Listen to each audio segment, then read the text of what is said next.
And I'm Natalie. And this is Twyla and Natalie. And we're going to have fun today chatting with you about the joys and the pitfalls of being a grown woman. That's right. Every week we have a question, usually something that is going on in our lives that we'd like an answer to. And sometimes something that's a little bit more universal, but we talk it through and hopefully give ourselves a conclusion and help you out as well. Today we're going to ask a very specific question. I think it's kind of easy. I'm a little afraid we're going to run out of things to say because I think we agree on this. Are you afraid to say no to your children? Absolutely not. This one chaps my butt, I got to say, because this is a pet peeve of mine with other parents where I can tell.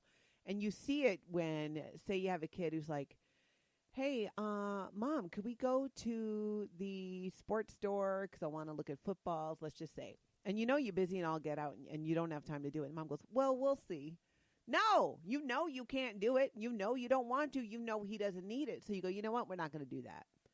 We're not going to do it right now. Yeah, it would make sense. You know, maybe another time. I would leave it open like that. But I cannot stand when parents say, well, we'll see. Well, what's there to see? Make a sound decision then and there. And if it's no, say no. And I feel like it's because they're afraid to say no. Well, I think but I think that's a part of the function of the parenting that we do today. We are all secretly like super attachment parents. Well, that's, but you got to recognize too, my kids are 27 to 19. Right. You've already done this. I was from that other generation where it's character building to say no and to deny them things, not because you have to, but because you can and because they should not have everything that they want because they need to learn the value of the dollar, the value of time, that when you put time into something, you get something out of it. And if it's just yes, yes, yes, then they think that's just how the world works, that they're going to move into a fabulous house one day and just say, Alexa, bring me furniture. And it's going to happen. But we are starting to live into that world where you can say, Alexa, bring me furniture, and it happens. Where you can, but my point is you got to have the money to back it up. Well, remember, did you hear that story? I think it's probably a couple years old now, I think a couple Christmases ago, about like the 4-year-old who told Alexa she wanted a dollhouse. Oh, and it sent a giant dollhouse. Uh-huh. And she Alexa was like, this one? And she was like, yes. and because it was already hooked to her mom's credit card, this giant box showed up. It was like a $300 dollhouse. And her 4-year-old was like, yes, Alexa's my friend. Yeah. I was like, no, girl, Alexa just ripped your mama off for $300. So, yeah, we almost kind of live in a world where we have to be careful of that. We do, where it is possible to do that. But if they are, raised with more of an understanding of what things cost, what things are worth, that it's not just up to them. They need to, one of the biggest lessons I stressed to my kids when they were growing up is, it is not all about you. Once they're old enough to have that conversation. Yeah. So you want to go to the sports store because you want to say, look at footballs. Let's go back to that example. And I'm not feeling it, I'm busy, or I just want to read a book, and it's just not on my agenda that I want to do this today, but I'd be willing to do it with you in 3 days when I have time on Sunday. Then they need to wait, which is also good to learn. Yeah, patience. Yeah, and they're seeing that I'm not just going to do everything because I can. I want you to learn that I'm an individual who also has needs and who also needs to take care of herself. And then they learn that, and I can tell you, having raised, I have 2 girls and a boy, and especially with the girls, they have a really good sense of themselves and self-care and independence because I told them no. Now, they may not agree with that. She's like, talk to their therapist and get confirmation. That's what the therapist is for. But I see it go sideways all the time, and it makes me crazy. Well, I feel like, it's a given. If you've listened to this podcast for any more than 5 minutes, I tell my children no constantly. I'm the queen of saying no. They just go, Mom, and Twyla goes, no. No, I do. I really do. They don't even get it out sometimes because you can tell by the tone of voice if they're asking for something stupid or not, because they'll come hovering around at like 7 o'clock and be like, Mom. And you're like, no. Yeah. No, but I didn't even. I said, no. And you can tell in their voice. What do you think, Twyla? I'm curious about, and because you and I don't do this, I think we need to be fair and take a good look at it. What do we think the fear is? You have a parent who is afraid to say no to their kids. Mm-hmm. What is the fear? That's the part that I don't fully understand. I kind of think it's, I don't want my child to feel disappointment. I don't want my child to. I don't think it has to do with their kid at all. I think they justify it in their head that it has to do with their kid, but it's an individual. It's because of themselves. I think parents do one of two things a lot right now. I think they have an overwhelming sense of guilt because they feel like they're pulled in a bunch of directions and they can't give their kid the focus that they want to give them. Yeah. And I also think that a lot of people get an unfortunate sense of validation from their children. Like they may not have really ever understood that they didn't have so they want to give their kids everything. Well, it's almost like they don't want to lose the feeling that comes from how a kid can love you unconditionally. Because every parent, like when you have a baby, when kids are little, they're better than puppies. They're unconditional. Totally. But what parents forget, Twyla, is you could be a crack whore and your kid will love you unconditionally. That's true. But they're born like that. But think about it. When you grow up as a kid, you aren't. You like how I always take it right to crack whore. Yeah, don't you? There's never like a middle. There's never like you might grow up and cheat on your taxes. Yeah. There's just always like Skid Row. You literally go from like the comfort of home to Skid Row to crack whore. Yeah, no, it's just seriously, and that's how my mind works. That for me is true. That is accurate. Is the comparison. But I think it's one of those things where you like when you're growing up, if you feel initially like you're loved unconditionally, like you can do no wrong. Your parents don't, even when they get upset with you, they don't really get upset with you. If you're doing it right as a parent, you say, "Hey, I'm upset with what you did, but I love you. I'll always love you." Mm-hmm. But then you kind of go out into the world and you start to realize that people's affection and the way that they deal with you is conditional. It's conditional, and it's based on the condition of, did you do what they wanted you to do? Mm-hmm. Did you accomplish the thing they wanted you to accomplish? Did you treat them the way they wanted to be treated, at that moment? Yeah. And a lot of women fall into the trap of thinking that their validation, their sense of worth comes from outside of themselves. I mean, a lot of people do that. Yeah. And so if it comes from outside of you and you never really have it in you, the biggest trap you can get into is becoming someone's parent, because at some point your children are going to break your heart. They just do, by virtue of having to grow and change and separate from you. Yeah, and it's not because I remember the first time my oldest lied to me, and I was just devastated. And by the time the third one came around and was, I think, 2.5 and telling me, no, he didn't get it in my lipstick and it was all over his face. Right, you're like, okay. I'm like, whatever. You're right, you're like you're serial killer. It's old hat. But but imagine. I knew it wasn't because of me. Right, but that's the thing. A lot of parents aren't able to separate that out. Mm-hmm. They are so overly invested in their children's and how their children view them that they don't want to do anything to mess that up. They always want to be seen as like with sparkles around their head forever. And the thing is, kids can't do that. And then what you teach your children in turn is that in order to have any kind of good relationship, it is based on them receiving being perfect too. Yeah, or receiving something from them that is artificial. Yeah. It is like, my kids should never have love me or value me because I drive a car or because I can buy them things. Mm-hmm. They should love and value me because I provide emotional support and I give them limits and discipline and I raise them to be good humans. Like it's something that and the thing is, if you're doing it right, your kids won't see it in the moment. Your kids are never going to acknowledge that in the moment. Eventually, they'll look back and say, I really am glad that you were my parent. I'm really glad that I learned the things I learned from you. This is not the kind of game you get into and think the rewards are going to be daily and often. They just aren't. It's not what parenting is all of the time. No. There are shining moments, but they are surrounded by many, many days of there's work to be done, and I need to do this work, and this work is important work, and it isn't always fun work, but it's important, and I love this human enough to do it right and to try. And what's so wonderful is when, and I can speak from the perspective of having grown children, who are adults, when they turn around and there comes a point where they start trying to parent you. Oh.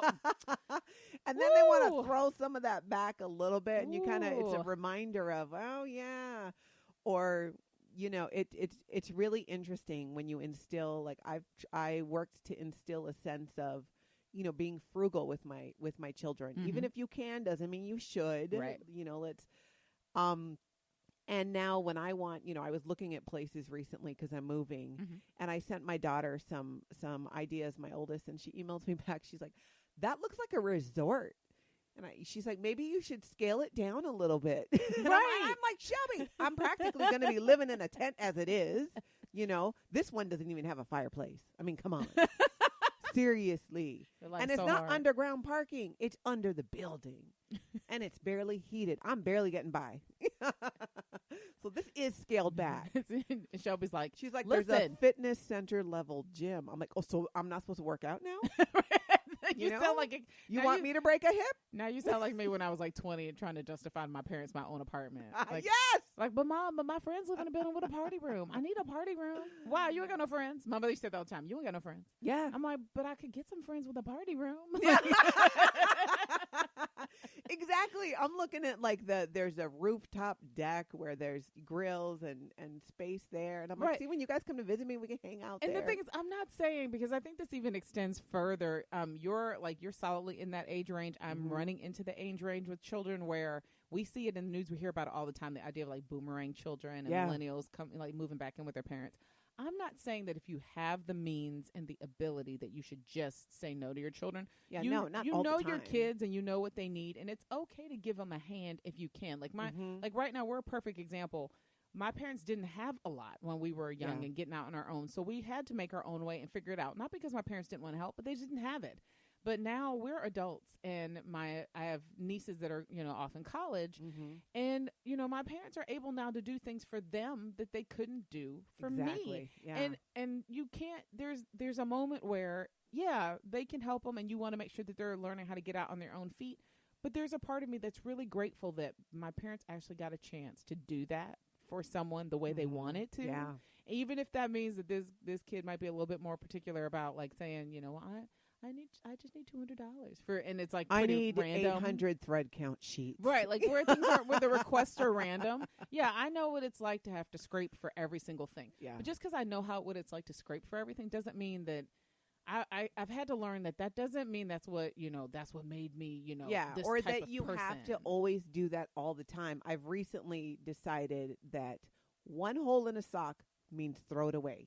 Because, girl, I'm not going to lie. It was 3. Until I got 3 holes in a sock. You're better than me. I would keep it. Usually it's like when the heel comes out and I'm like, I'm pretty much wearing leg warmers. I should probably buy new stuff. So it can backfire in that regard. Yeah, it's a balance, it's a dance, but I think the key thing at the end of the day is to give your children more credit for who they are, how strong they are. And it's good to exercise that muscle. Yeah, more often than not. Like you don't have to. They should feel a little bit of discomfort. And there'll be times when the discomfort or upset they're going to feel had nothing to do with your doing.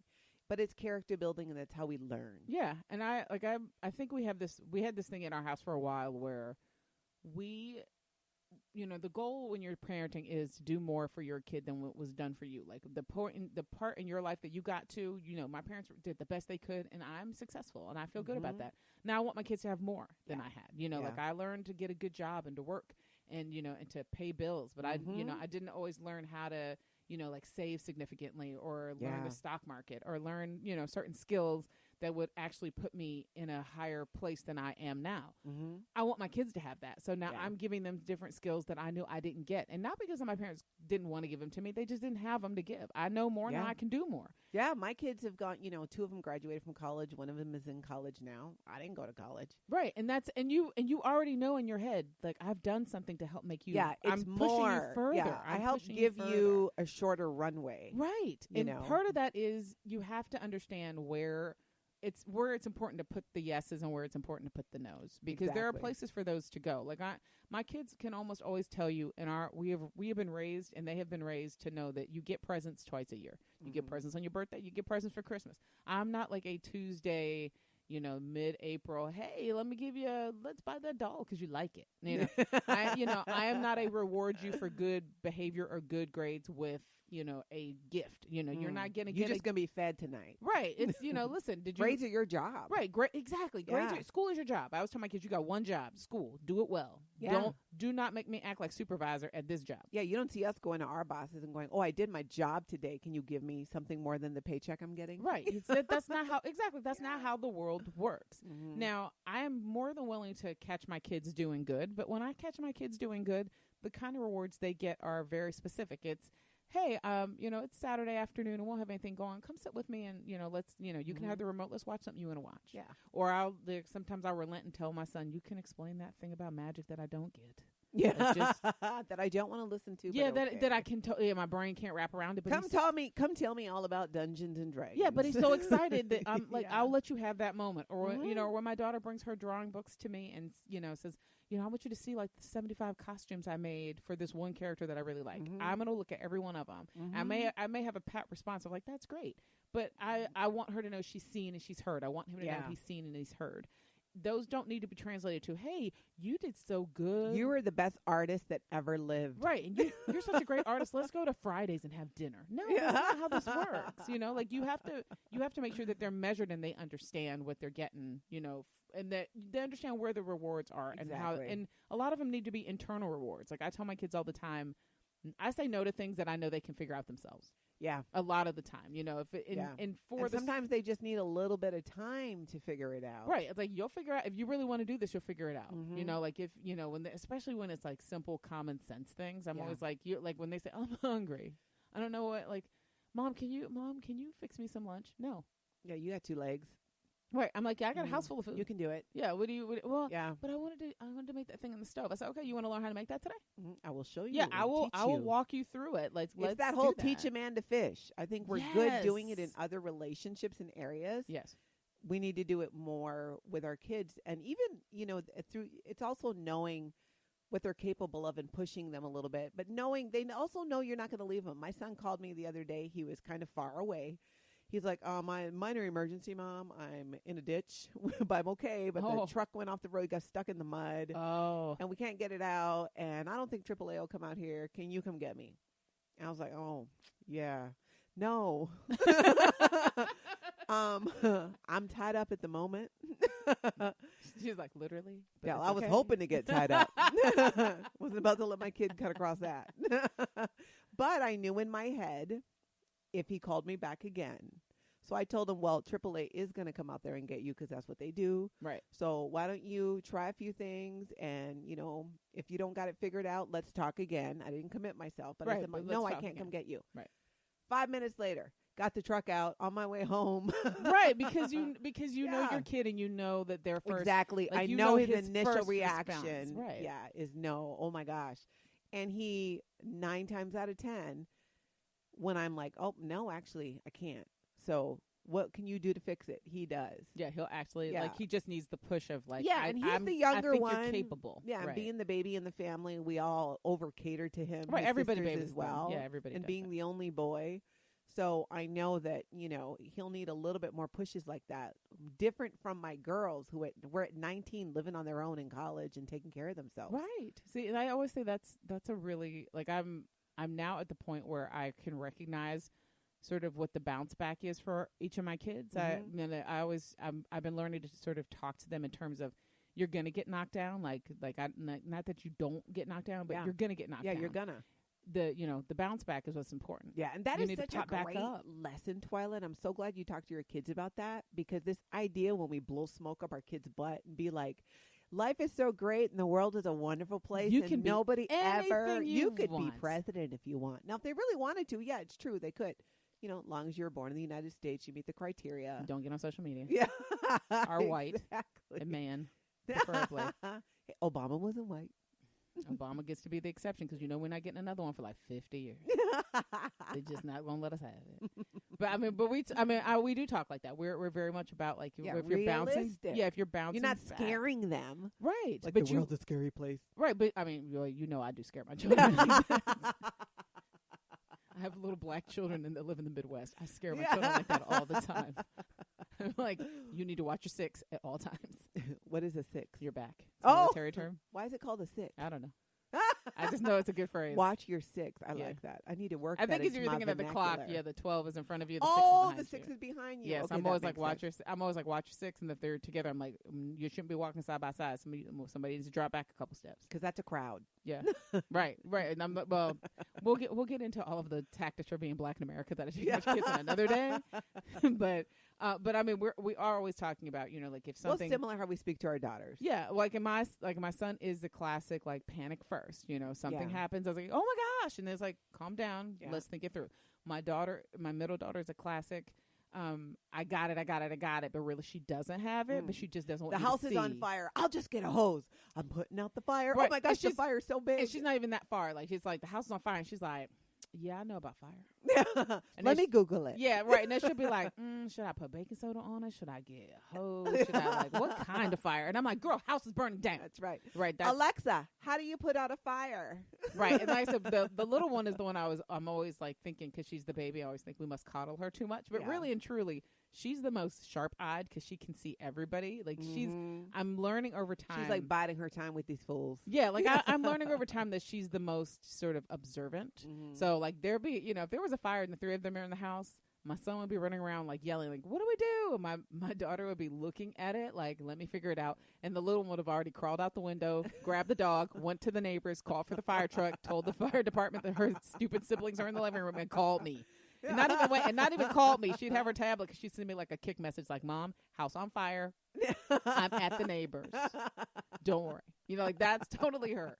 And the thing is, you have to know that about your kids. You have to know where they are. Yeah. Because some kids don't. And the thing is, even when you're disciplining, I always say you don't discipline differently. Everybody gets the same type of discipline, but there's nuance in how you explain it. Yeah, the rules should apply to all, but often the approach. And I found so much. You have to, even sometimes the way you communicate it. I know I could be, one kid responded better if I threw things at her. She used to keep a stack of things in her room that I would throw at her. Lucky for her, I had horrible aim. You're ridiculous. She would just pick it up and go, it's going in the pile. See, my mama had incredible aim. That's why we never messed with her. Because I think I told you, I may have said this before. My mother's favorite thing, because I was a smart mouth, my mother's favorite thing is she used to have those little dollar slide slippers, like the kind that they give out at the spa now. Yeah. So she would wear those on her feet constantly. And if I said something smart, if she was sitting in a chair with her legs crossed, she would flick her foot. The slipper would come off and up in the air. She'd catch it and throw it at your face. And she'd nail you right in the mouth of that slipper in like 30 seconds flat. And you'd be so, and it doesn't hurt, but you'd be so stunned that it happened. Yeah. That you're like, what? And then she'd be like, yeah, and then she'd be like, shut your smart ass mouth. And you're like, oh, sorry. Like you didn't even realize you were out of pocket, so you were eating slipper. Yeah.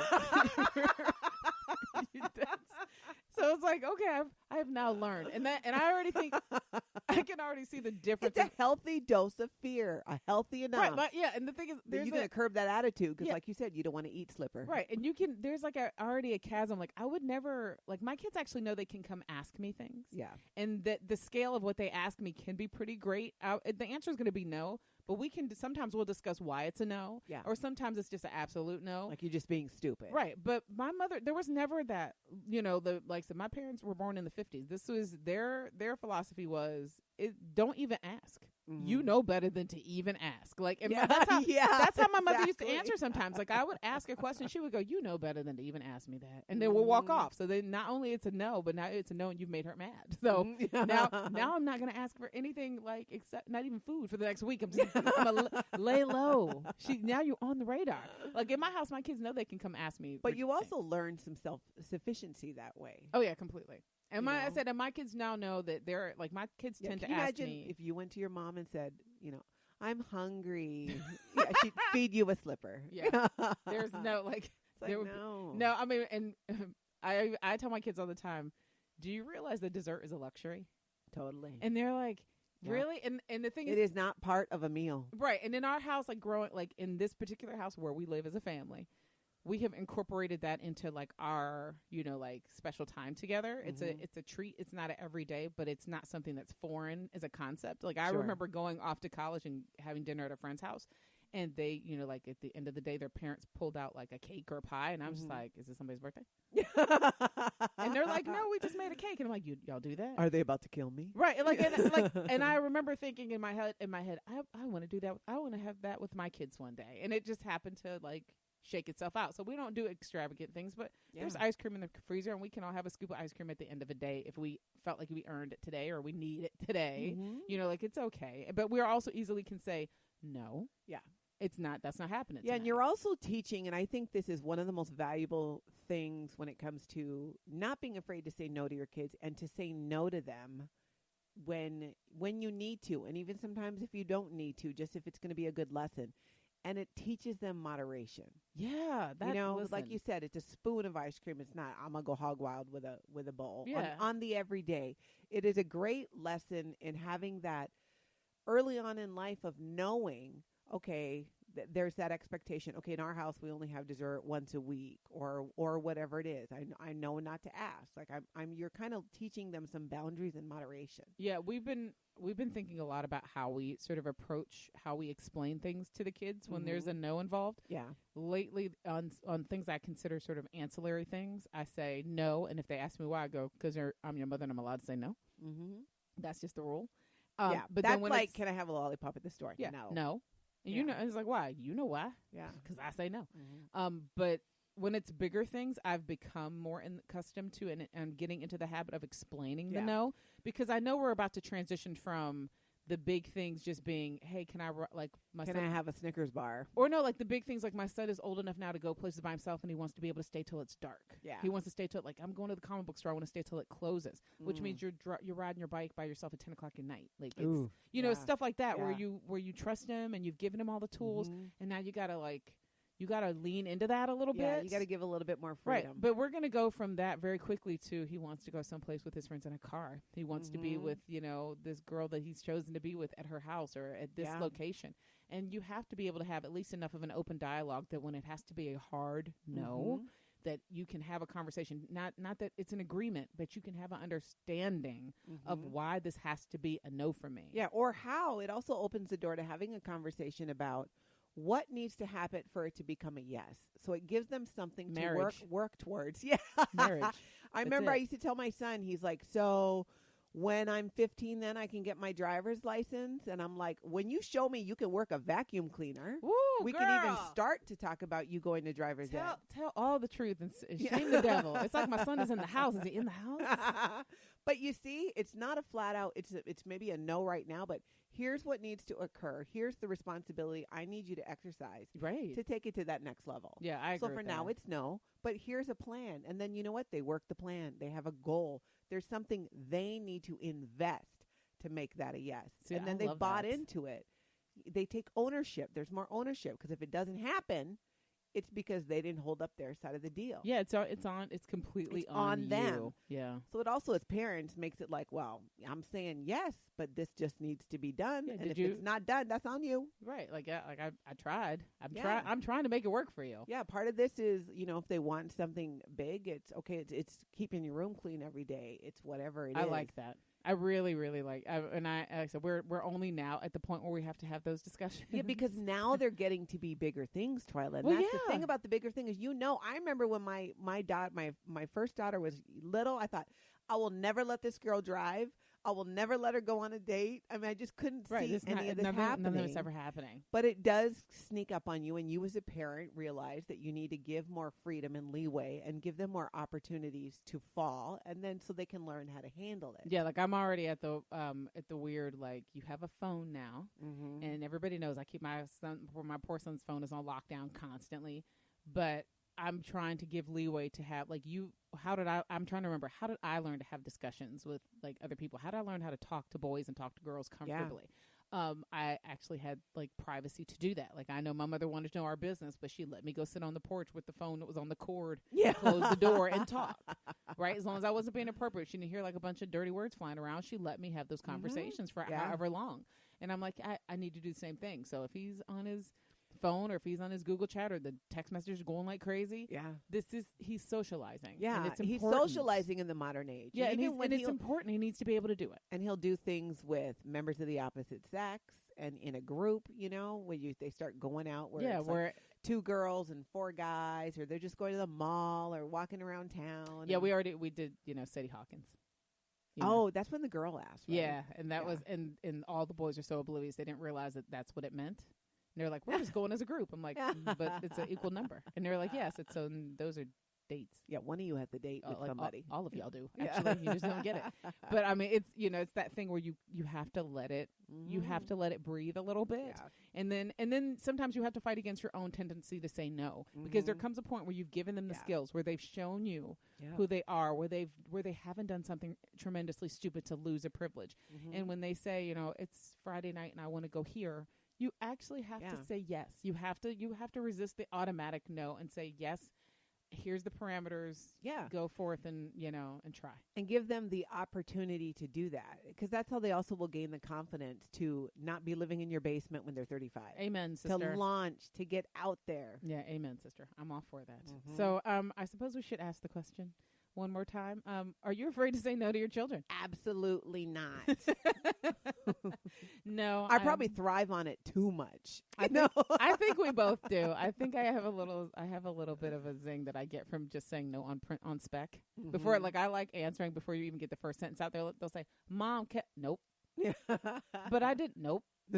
And like I just sometimes, and even it's funny. Over all this time, even my kids have learned which no's are really no's and which ones aren't. So if it's the weekend and they go, "Mom, can I have dessert?" and it's like Saturday night, and I'm like, "No," and they'll go, "Okay, so you want some ice cream too?" they'll know when I'm only not like, if you bring me some. Yeah, they'll know when I'm like I'm just being contrary to be contrary. Yeah. So listen, exercise your no with your kids. It's not a bad thing. They'll love you more for it in the end. And at the very least, you may prevent them from becoming a crack whore. Exactly. The more you know. Don't be a crack whore. Don't let your children be crack whores. Say no. As always, you can find out more about us and our show if you go to our shiny new website. Go to matriarchdm.com. It is the website for Matriarch Digital Media. We have a show page there, and you can get our syllabus when we have one. You can also listen to back episodes of the podcast, and you can also find ways to connect to us there. We also have a Facebook page. We like Facebook. So go to Facebook, type in Matriarch Digital Media, and like the page. We have conversations there. We do all kinds of fun things there. And if you'd like, you can email the show. We have a shiny email address, hello@matriarchdm.com. You can email us and let us know what you think of the show. You can let us know your thoughts about what's going on with the show, or questions and concerns you may have, or questions you want us to answer for you. We're happy to do that as well. And remember, this is a podcast, and we appreciate you listening, but you should also go subscribe to it. That's right. Download it, and like it, and rate it, and review it, and all the other fun verbs that go along with share it with all your friends. Us. Yes, please do. And, in closing, we do this because we love it, and we love doing it because you support it, and without your support, we couldn't do it. So we appreciate it so very much.